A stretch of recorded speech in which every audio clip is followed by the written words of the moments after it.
Tim.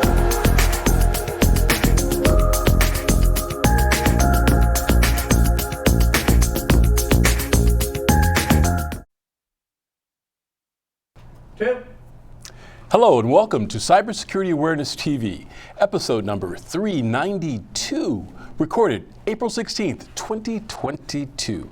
My name is Mac Jackson Jr. I'm a cybersecurity researcher and consultant. If this is the first time you are hearing our show, I want to thank you for being here today and let you know that our show, we discuss cybersecurity awareness. We talk about news, tips, and things you can do to protect yourself from the fastest growing crimes of the 21st century. And that is cybercrimes, folks.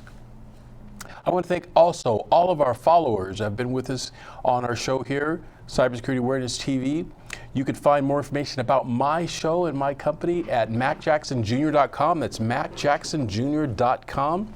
Remember, folks, we're in all social media, so you go on there, remember to share, like, subscribe, and smash that button, folks, to let the SEO knows from the internet that you are part of our show and we can use your following. We really appreciate that. Also, folks, if you like what we're doing in our research here on cybersecurity tips and information that you can share, please definitely support us on our research here at Patreon at patreon.com/MacJacksonJr. and subscribe to that as well. In today's episode, we are going to talk about cyber news. In our cyber news segment, in the first segment, we're talking about the threats of the cyber attacks that are affecting our U.S. infrastructure, folks. It continues due to the wars that are going on around the world and also folks from nation states that want to do harm to the U.S.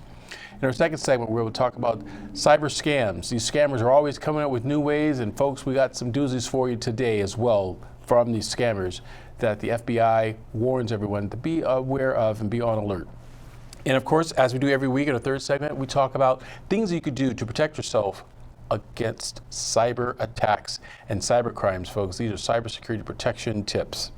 In our first segment, we're talking about threats of cyber attacks on the U.S. infrastructure as it continues. Folks, the Ukrainian war now is over a month long, and Russia has attacked Ukraine, and Ukraine is attacking Russia back, and all forces of the nation states are trying to attack the U.S. infrastructure as well. But they're doing this, folks, through cyber war. That's right, folks, a cyber war. And those of you that may not be familiar again with this cyber war, if you listen to our show, we've talked about it a lot here. We'll continue to talk about this because it's about our protection here in our homeland. This cyber war has been going on for at least 20 years. However, now it has been amplified more because of the war that's going on between Russia and Ukraine. Within a cyber war, hackers that are sponsored by the nation states on both sides, the U.S. and of course in Russia as well, they are throwing literally electric bombs back and forth between the two countries. And these electronic bombs are in forms of malware and viruses that are used to attack computers and shut down systems. Folks, if a network system here in the U.S. was shut down, such as our power grid, our water systems was poisoned due to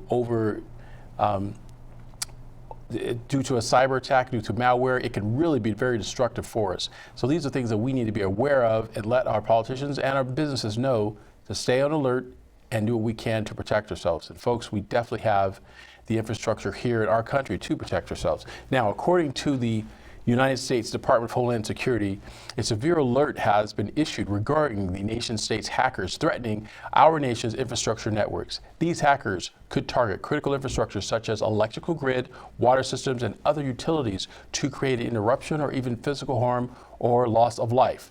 This type of attack has the potential to be disastrous implications of the American people and our economy. The government's goal is to enhance public awareness of this vulnerability and to safeguard the critical infrastructure of cybersecurity in our country. Here is a clip I have here from Nicole Perrott.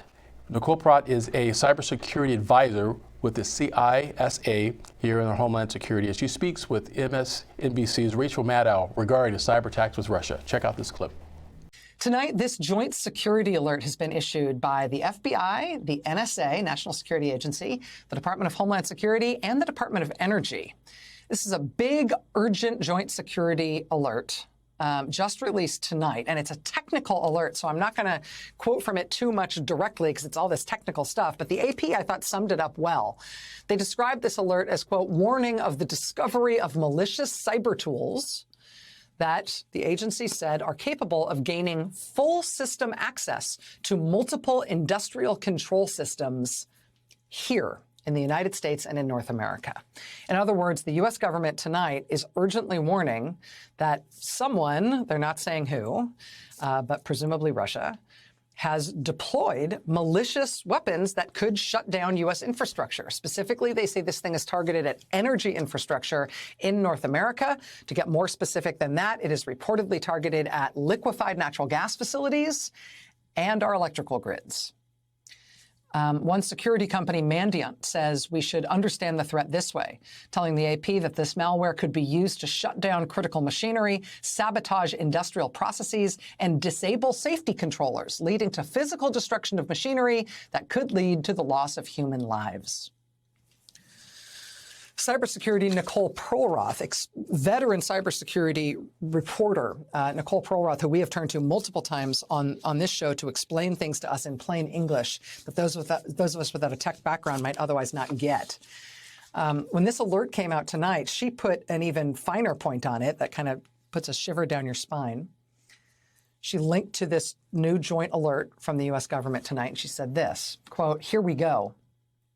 New unnamed state hackers are infecting U.S. critical infrastructure, like electrical grid operators, with custom tools capable of worst-case scenario attacks.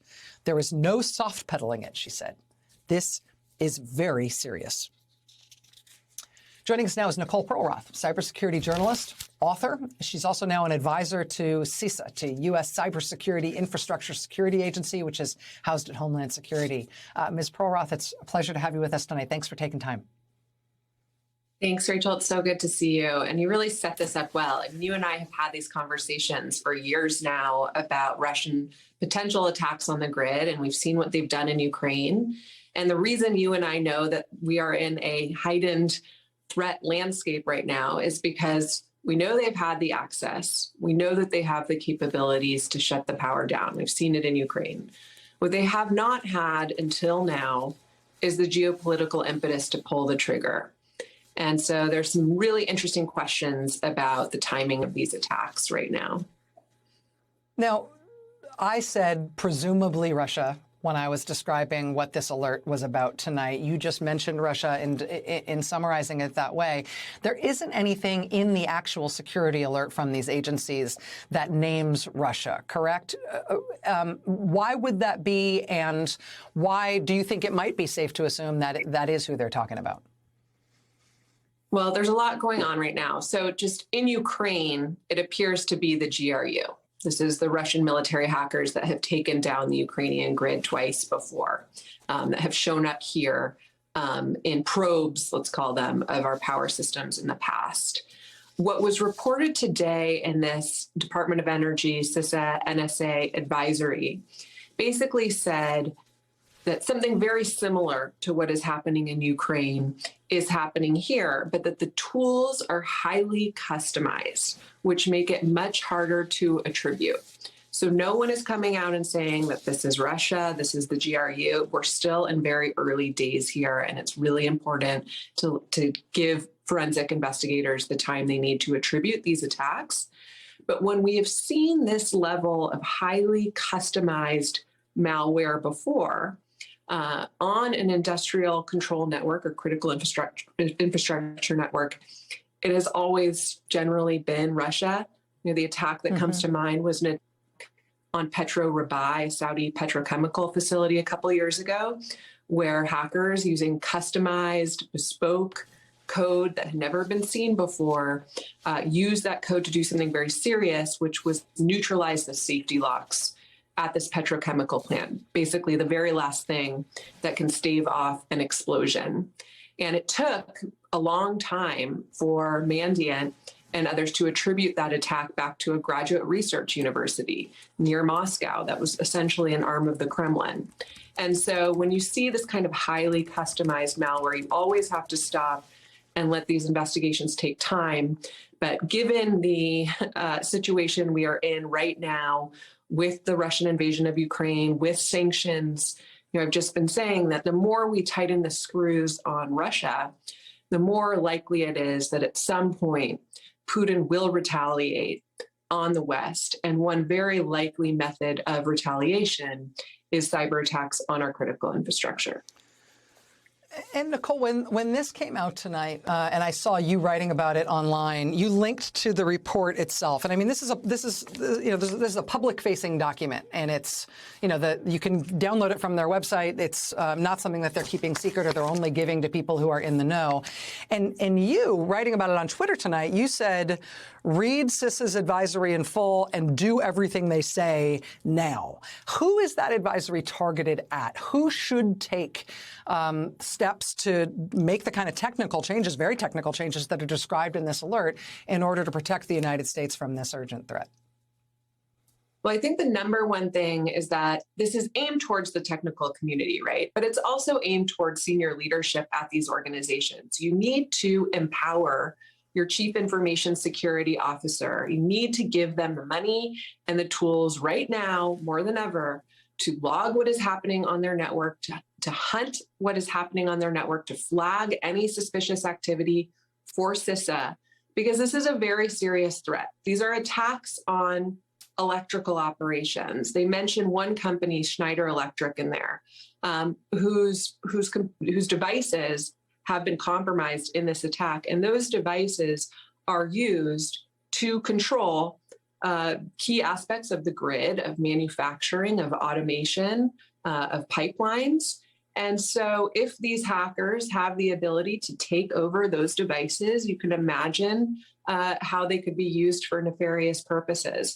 But the key thing is really read the CISA advisory if you are an executive or if you are in IT leadership at any of these critical infrastructure organizations. It's really, really important. Nicole Perlroth, cybersecurity journalist, author, now an advisor to CISA, the U.S. Cybersecurity Infrastructure Security Agency at Homeland Security. Nicole, thank you, as always, for your clarity on this. Couldn't do it without you. Really appreciate it.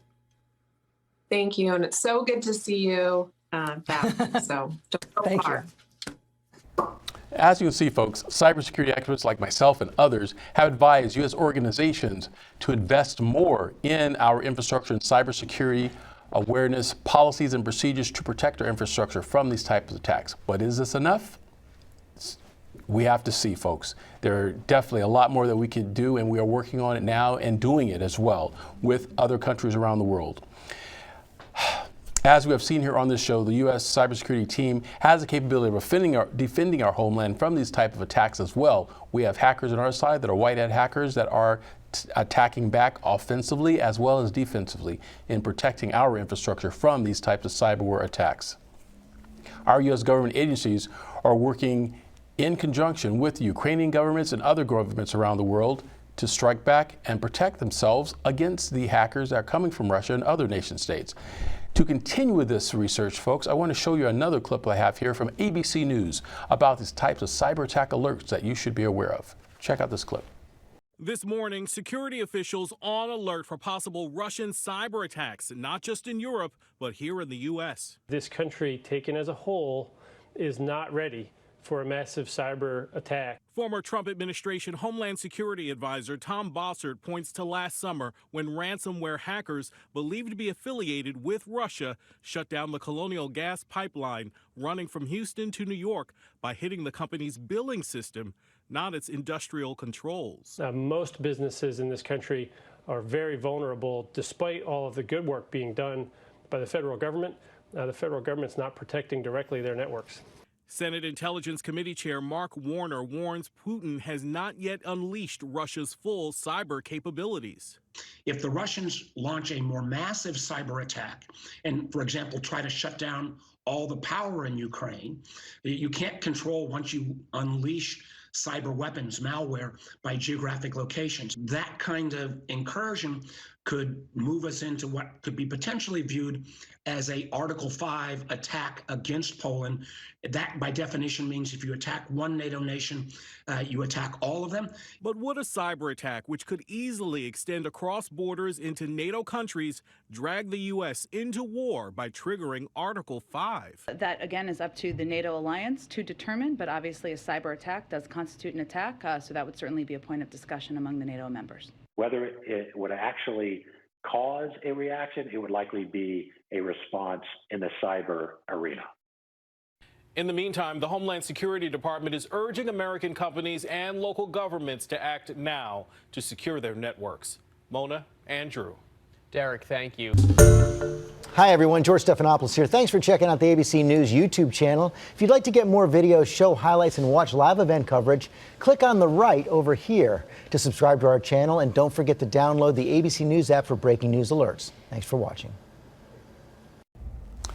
As you can see, folks, it is clear that all companies, organizations, and individuals need to be aware of cybersecurity problems and risk and management and do our part in protecting our homeland from these types of cyber attacks. Like we always say on the show, folks, our best defense is through education of our homeland. Hashtag stay cyber woke, and we'll continue after these messages.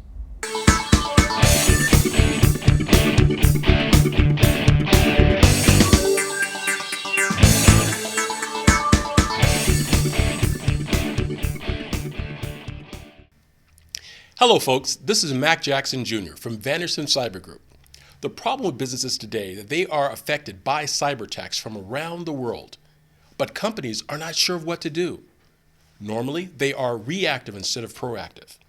But folks, cyber attacks can affect your bottom line, and it will affect you financially, legally, and your business reputation.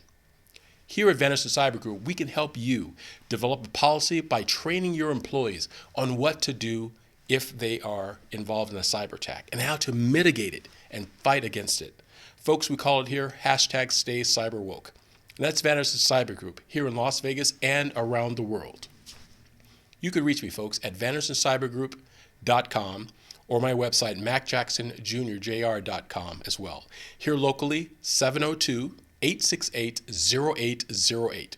Give us a call today, folks. We must fight back.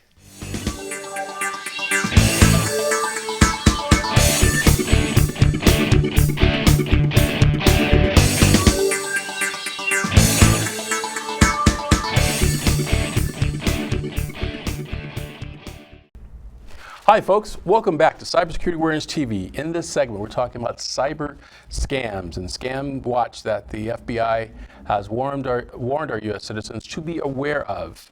And there's a clip I want to show you folks that how hackers and scammers are using a technique called social engineering, which they're trying to coerce you to do things by force, sometimes by fear. And fear is definitely one that these hackers are utilizing to attack people. I have a clip here to show you from News 4 JAX from Jacksonville, Florida. Check out this tip.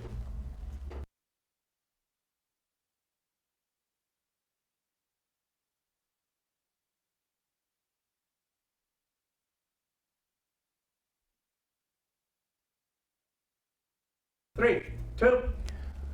Folks, these scams these hackers use and scammers use, folks, are not a one-time incident. It's a campaign. They will continually try to get you to hand over your money and your information willingly. So if they ever get caught, they can show that, hey, you gave them the money, right? They're trying to scam you all the time. So definitely be alert. Our research teams have found other scams, too, we'd like to show you to keep you alert. And this one, folks, is a scam that we call Lonely Heart Scam. These are about scammers that are trying to take money from people using online dating services. For one, it happened a lot last February, the scam, but it's coming up a lot now in the month of April as well. So I'd like you to take a look at this clip from the Fox 5 News affiliate in Atlanta, Georgia. A scam warning this morning from the FBI about thieves targeting people here in our area, trying to trick you into paying them money. Amanda Warford-Vidal, a spokesperson for the FBI's Jacksonville office, is joining us live via Zoom this morning to explain more about how this works. Good morning. Good morning, Jen. Yeah, this is called the government impersonation scam. And we see this a lot of times during tax season where scammers will pretend to represent the IRS, telling people that they have owed back taxes and that they need to pay that in order to stay out of trouble. But what we're seeing in this version of the scam is these scammers saying that they represent not only law enforcement, but the FBI in particular. And that's extremely concerning for us because a lot of people do not engage with the FBI on a daily basis, of course. And so when these victims receive these calls, they become very concerned. These scammers will, again, pose as FBI agents. They will tell their potential victims that charges have been filed against them and that they need to pay a fee or a court cost in order to get out of trouble. And of course, then they threaten to confiscate the victim's property, freeze their bank accounts, and even potentially arrest them if they do not make immediate payment. And that's very concerning to us. You know, it's interesting because I just reported through the I-Team on a similar scam involving jury duty just this week, talking to two people who nearly fell for it. These are younger people. They're educated. They're not elderly. They're not the people that you think who might fall for something like this. That said, what many people don't realize is they've learned with their cell phones when they're getting a call, maybe not to answer a number that they don't recognize. But the reality is these scammers are very clever. They have high-tech, equipment that they use, and they do something called spoofing. Would you explain what that is? Absolutely. Spoofing is when you can get a hold of technology that allows you to change what the phone number looks like on the other end. So a potential victim of a scam will look at their caller ID and it will look like the legitimate phone number of an agency. So for instance, in this scam, when the scammers are calling the victims, it says 248-7000. That's the actual FBI number. People answer that call, think that they're speaking to the FBI, but they actually are not because those criminals are using that technology. And you're right, they're targeting anyone out there who is basically a law-abiding citizen and is paying their taxes, does not want to get in trouble. So all ages, all demographics, no one is immune from this type of scam. Would you explain the red flags? And let's point out that these are red flags that involve not just this scam, but all the others, because there's 3 or 4 things that always these perpetrators are doing. Always, they're going to be aggressive. They're going to be very intimidating. So when you receive a call from us legitimately, we are not going to make demands or threats against you. But these criminals and these scammers are going to do that. They're also going to ask for your personal information. They're going to want your social security number. They're going to say that they're going to go back and check and make sure that what they're telling you is correct. But really, they're just trying to obtain that bank account information or your social. They're forcing you to make a quick decision. They do not want you to consult with your friends or family members before making payment to them. They're also going to ask you to make that payment via prepaid gift cards because they are very difficult to track.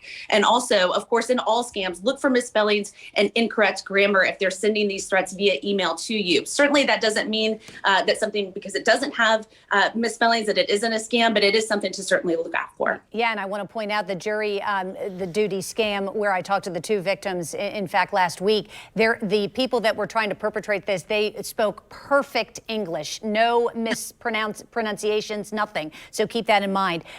Amanda, would you remind our viewers who are not familiar maybe with the way the FBI works and if the FBI wants to interview someone or talk to someone, how they work, what is legitimate and what is not?